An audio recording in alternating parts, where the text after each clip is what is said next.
நாடாளுமன்ற உறுப்பினர்கள் 37 பேர் கலந்து கொள்ளாத ஒரு நிலையிலே அந்த கூட்டம் இன்று நடத்தப்பட்டிருக்கிறது. இந்த கூட்டம் நடத்துவதற்கான அடிப்படை காரணம் என்ன அப்படிங்கிறது தெளிவாக இல்லை. ஏன்னா இதே போல ஒரு கூட்டத்தை எங்களுடைய கழகத்தின் தலைவர் அண்ணன் தளபதி அவர்கள் முதலமைச்சராக இருந்த பொழுது 5/3/2025 நடத்தியிருக்கிறார்கள். டீலிமிட்டேஷன் பத்தி எல்லா கட்சிகளுடைய கருத்துக்களை தெரிந்து கொள்வதற்காக அவர் முதலமைச்சராக இருந்தபோது ஒரு கூட்டத்தை நடத்தியிருக்காங்க. அந்த கூட்டத்தில் தாவேகாவின் சார்பிலே இன்று அமைச்சராக இருக்கக்கூடிய அந்த கட்சியுடைய பொதுச் செயலாளர் ஆனந்த் அவர்கள் கலந்து கொண்டு அங்கே நிறைவேற்றப்பட்ட தீர்மானங்களை ஏற்றுக்கொண்டு கையெழுத்து போட்டிருக்கார்.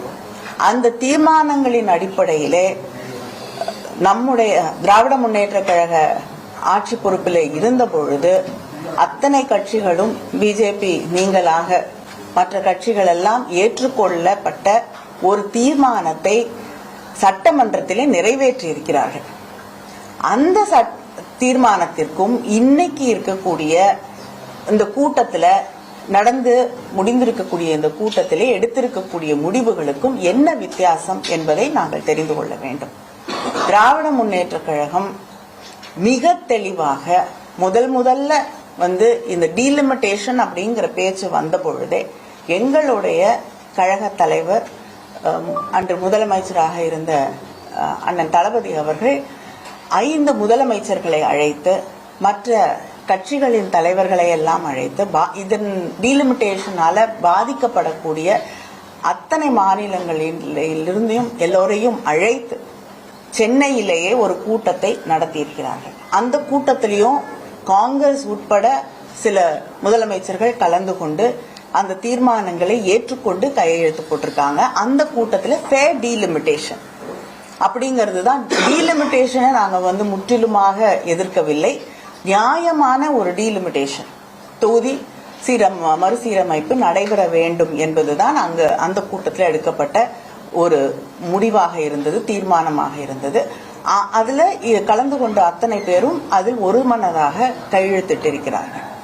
இதையெல்லாம் தாண்டி தேர்தல் நேரத்தில் டீலிமிட்டேஷன் கொண்டு வரப்பட்ட போது தேர்தல் உச்சத்தில் இருந்த அந்த நேரத்தில் கூட முதலமைச்சராக இருந்த அண்ணன் தளபதி அவர்கள் எங்களுக்கு தேர்தல் முக்கியம் இல்லை, தமிழ்நாட்டின் உரிமைகள் தான் முக்கியம், நாங்கள் பாதிக்கப்படக்கூடாது அப்படிங்கிற ஒரு முடிவோடு அந்த பிரச்சாரத்தை கையில் எடுத்தார்கள்.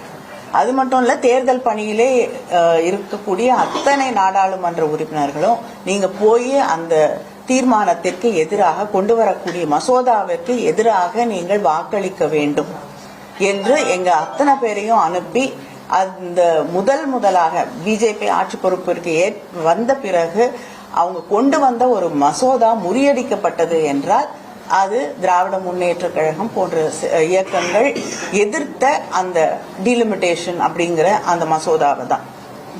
இந்த அளவிற்கு தொடர்ந்து அதற்காக குரல் கொடுத்து கொண்டு இருக்கக்கூடிய இயக்கம் திராவிட முன்னேற்ற கழகம். ஆனா அதே நேரத்துல தமிழ்நாடு பாதிக்கப்படக்கூடாது அப்படிங்கிறது தான் எங்களுடைய தொடர்ந்த கோரிக்கையாக இருக்கிறது. நாங்க வைத்திருக்கக்கூடிய தீர்மானங்களின் அடிப்படையிலே நாங்க போன முறை அந்த மசோதா கொண்டு வரப்பட்ட போது நாடாளுமன்றத்தில் எங்களுக்கு எதெல்லாம் ஏற்றுக்கொள்ள முடியாது என்பதை மிக தெளிவாக எடுத்து வைத்திருக்கிறோம்.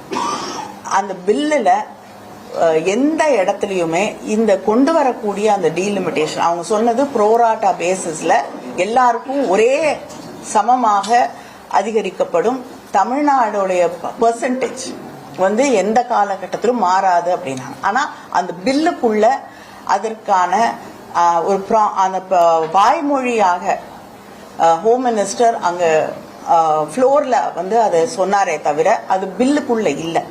அதனால் நாங்கள் இதை ஏற்றுக்கொள்ள முடியாது என்று நிராகரித்தோம். இப்போ அடுத்த முறை பில் வரப்போகுதுன்னு பரவலாக பேசப்படுகிறது. ஆனா இதுவரைக்கும் ஒன்றிய அரசாங்கம் எங்களை அழைத்தோ எதிர்கட்சிகளை அழைத்தோ பேசியதாக எங்களுக்கு தகவல் இல்லை. ஒருவேளை ஒரு சில பேரிடம் பேசியிருக்கலாம். ஆனா திராவிட முன்னேற்ற கழகத்தை இதுவரை அவர்கள் அழைத்து இந்த பில்லை நாங்கள் மாற்றி அமைத்து கொண்டு வருகிறோம் என்று எந்த தகவலும் கிடையாது.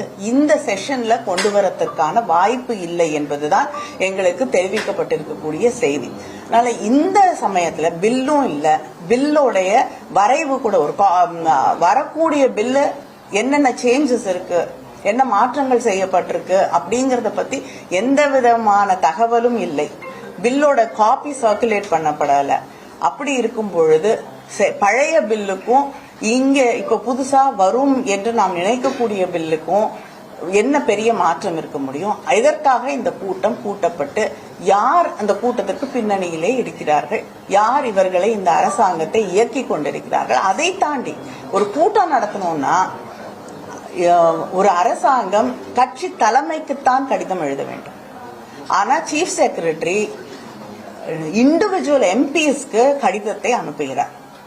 அப்ப சீஃப் செக்ரட்டரி யாருக்கு பணியாற்றுகிறார்? அரசாங்கத்திற்கா, தமிழ்நாடு அரசாங்கத்திற்கா, இல்லைன்னா ஒரு இயக்கத்திற்கா? டிவிகேவுடைய ஹெட் குவார்டர் செக்ரட்டரி போல ஒவ்வொரு எம்பிக்கும் கடிதம் எழுதி எங்களை அழைப்பது என்பது அதுவே முறையில்லாத ஒன்று. எங்களுடைய முதலமைச்சர் அனைத்து கட்சி கூட்டத்தை அழைத்த போது கட்சியோட தலைவர்களுக்கு தான் கடிதம் எழுதினாங்க. யார் அனுப்புறதுன்னு கட்சி தலைமை முடிவு செய்ய வேண்டும். அதனால எம்பிஸ்க்கு தனியா நீங்க கடிதம் எழுதுவது என்பதே முறையில்லாத ஒன்று. அதனால எந்த தேவையும் இல்லாத நேரத்துல எத்தனையோ பிரச்சனைகள், மேகதாது பிரச்சனை மிக மோசமான ஒரு இதுல போயிட்டு இருக்கக்கூடிய ஒரு சூழல்ல, விவசாயிகளுடைய பிரச்சனைகள் பற்றி எரிந்து கொண்டிருக்கக்கூடிய இந்த சூழல்ல திசை திருப்பக்கூடிய ஒரே வேண்டும் என்ற ஒரே எண்ணத்தோடு அவங்க கூட்டணியில இருக்கக்கூடியவர்களுக்கு எந்த விதமான ஒரு எம்பாரஸ்மெண்ட்டும் வந்துடக்கூடாது அப்படிங்கிற ஒரு எண்ணத்தோடு திசை திருப்புவதற்காக இன்னைக்கு இந்த கூட்டம் நடத்தப்பட்டிருக்கிறது. இந்த பிரச்சனையை கையில எடுத்திருக்கிறார்கள்.